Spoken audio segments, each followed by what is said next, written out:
ഉച്ച നേരത്തെ ജസ്റ്റ് ഒന്ന് മുറ്റത്തോട്ട് ഇറങ്ങിയതാണ്. അപ്പം തോന്നിയതാണ് യുജീനെ ഒന്ന് ട്രിം ചെയ്താലൊന്ന്. കുറേ നാളായിട്ട് വിചാരിക്കുന്നുണ്ടായിരുന്നു. അത് വളർന്നു വല്ലാണ്ട് കാട് പോലെയൊക്കെ റോഡിലോട്ടൊക്കെ നിൽക്കുന്നുണ്ടായിരുന്നു.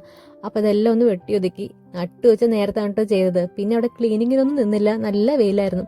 വൈകുന്നേരത്തെ ചായ കുടിയൊക്കെ കഴിഞ്ഞിട്ട് ക്ലീൻ ചെയ്യാമെന്ന് കരുതി. പിന്നെ ചെടികൾക്ക് വളമൊക്കെ ഇട്ട് കൊടുക്കാനുണ്ടായിരുന്നു.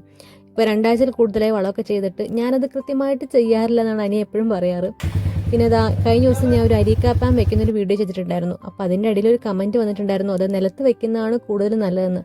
അപ്പോൾ വിചാരിച്ചു അതിനെടുത്ത് നിലത്ത് വെക്കുന്നത്. അങ്ങനത്തെ ആ സ്ഥലമൊക്കെ കണ്ടെത്തി അതിനെ പോട്ടിന്നെടുത്ത് നിലത്തൊക്കെ വെച്ചു. ഞാനത് വീഡിയോ ചെയ്തില്ല എന്നേ ഉള്ളൂ. പിന്നെ വളവിടൽ പരിപാടിയൊന്നും നടന്നില്ല, കാരണം അമ്മയുടെ കൂടെ ഒന്ന് പുറത്തു പോകാനുണ്ടായിരുന്നു. അപ്പോൾ പെട്ടെന്ന് ചെടികളൊക്കെ നനച്ചിട്ട് വേഗം റെഡിയായിട്ട് അമ്മയുടെ കൂടെ പുറത്തു പോയി. കുറച്ച് സാധനങ്ങളൊക്കെ വാങ്ങാണ്ടെന്ന്. അങ്ങനെ ഇതാ സാധനങ്ങളൊക്കെ വാങ്ങി നിൽക്കുമ്പോൾ മാമൻ്റെ മോൾ അതിൽ വരുന്നുണ്ടായിരുന്നു, മേഘന. അവൾ അഡ്വക്കേറ്റാണ് കേട്ടോ. അപ്പോൾ കോടതിയിൽ നിന്ന് വരുന്ന വഴിയായിരുന്നു. അങ്ങനെ അവളെ കണ്ട് വർത്താനൊക്കെ പറഞ്ഞ് പിന്നെ സാധനങ്ങളൊക്കെ വാങ്ങി നേരെ വീട്ടിലോട്ട് പോന്നു. അപ്പോൾ അത്രയേ ഉള്ളൂ.